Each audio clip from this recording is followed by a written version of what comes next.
বাবুল ভাইয়াকে অসংখ্য ধন্যবাদ।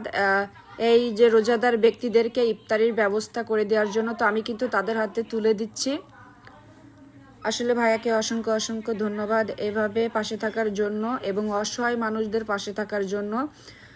তো আপনারা যারা যারা এই ভিডিওটি দেখছেন প্রচুর পরিমাণে শেয়ার করবেন আর অসহায় মানুষদের পাশে থাকার চেষ্টা করবেন। এবং যারা রোজা আছে দেখেন একটু ইফতারি পেলেই তারা কতটা খুশি হয়ে যায়।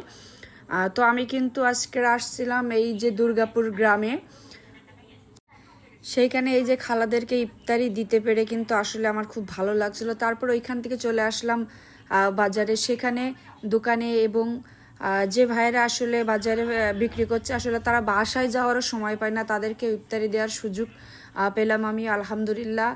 এটা আজকে বাবুল ভাইয়ের কারণে হয়েছে। তো বাবুল ভাইকে আমি অসংখ্য অসংখ্য ধন্যবাদ জানাই যে এভাবে অসহায় মানুষ এবং রোজাদার ব্যক্তিদের পাশে দাঁড়ানোর জন্য। ভাই আপনাকে অসংখ্য অসংখ্য ধন্যবাদ। এবং আপনারা যারা চান সবাই কিন্তু অসহায় মানুষদের পাশে দাঁড়াতে পারেন। আসলে ভিডিওটি প্রচুর পরিমাণে শেয়ার করবেন যাতে মানবিক কাজ যারা করে সবাই একটু এগিয়ে আসে অসহায় মানুষের